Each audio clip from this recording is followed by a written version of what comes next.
今集精彩啦，因為我哋收到我哋砌機啲分析系列以嚟最誇張嘅一張報價，簡直係良知碎落一地。本身呢個客人呢係唔想我哋 post 佢呢個個案出嚟嘅，但係事態實在太過嚴重啦，而受害人費事又得罪人。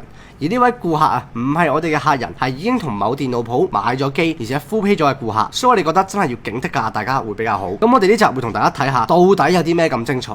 今日係6月15號，砌機啲分析系列嘅第17日。客人一開始咩都冇講，淨係 send 咗2張相俾我哋，然後問我哋 CPU 轉14600KF 同埋底板轉華碩嘅 Tough B760D4 得唔得？如果問我可唔可以咁砌，咁就梗係可以啦。但係萬幾蚊砌 DDR4，我哋就一定答你唔會咁砌㗎啦。本身其實我哋都冇好留意呢位客人，因為佢話佢已經喺其他鋪頭俾咗錢。咁大佬啊，你都俾咗錢其他鋪頭啦，再問我哋，就算知道你出事啊，都幫你唔到㗎啦。不過呢，我就俾佢一張 cap 圖引起咗注意啦，就係呢張12600KF 可以免費升級去13400F 咁勁，仲升級埋4TB SSD。咁我哋碌翻轉頭上去望下啦，哇！屌你個閪啊！12600KF 2099喎，14600KF 我哋都係賣緊2099啫喎。再睇下 SSD， 唔怪之得可以升級啦。一條500蚊 Gen 3嘅 SSD， 你賣到上1100蚊，哇！照你咁嘅砌法，講真，收呢個錢，你想升級咩都有得傾啦。本身咧都覺得 keep 住咁樣分析真係好悶，因為南北面講嚟講去都係顯示卡啊、底板 SSD、散熱供電呢啲咁嘅嘢啦。呢集咁精彩啊，搞到我哋都唔想講其他嘢，例如240mm 水纜入門款係咪壓得住14600KF CPU 呢？萬幾蚊 SSD 仲 Gen 3呢啲